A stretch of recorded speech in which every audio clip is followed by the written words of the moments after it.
أنا بقول لقفشة: الله عليك يا ولا صاحب القضية في مباراة الزمالك في مباراة القرن.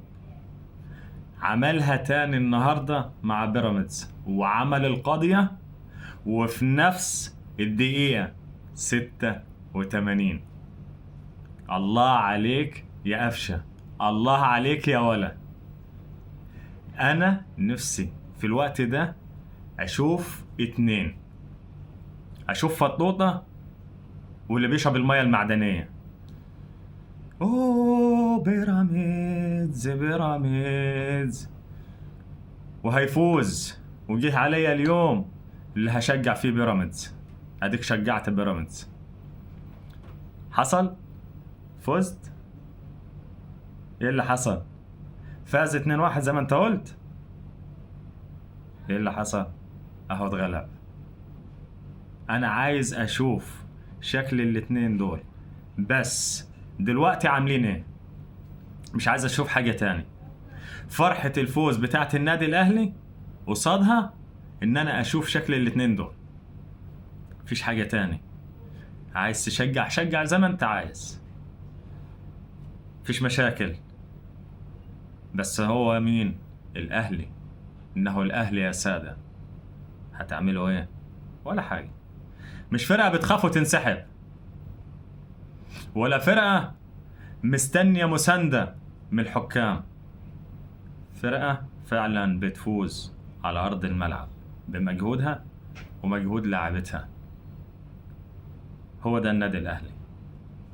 الأهلي بيوقف قطار بيراميدز ويوقفه عند الفوز 14، والأهلي يواصل انتصاراته ويوصل للفوز 13 على التوالي والنقطة 61.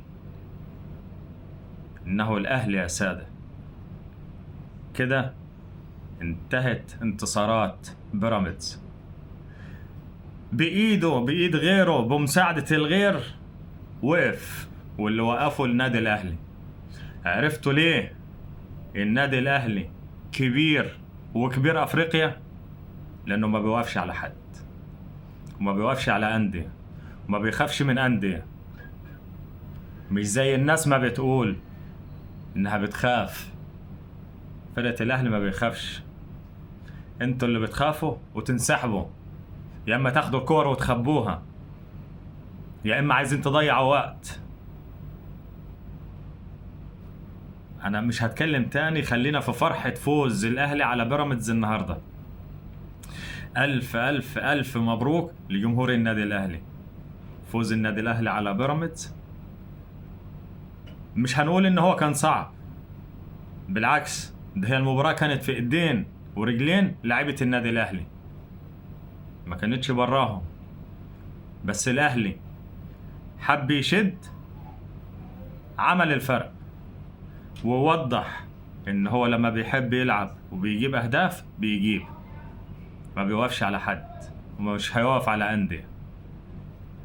الف مبروك يا قفشة يا صاحب القضية. القضية بيتليك قضيتين، واحدة في الزمالك وواحدة في بيراميدز. الله يديك الصحة، الله يعافيك ويحميك. الله عليك يا قفشة، الله عليك يا ولد، تستاهل السلامة يا ابني. ألف مبروك لجمهور النادي الأهلي، وعقبال اللي جاي إن شاء الله. وعايز أشرب الشاي، عايز أشرب الشاي والله. كل سنة وأنت طيبين. فوز الأهلي على بيراميدز ده عيد بالنسبة لكل أهلاوي. السلام عليكم.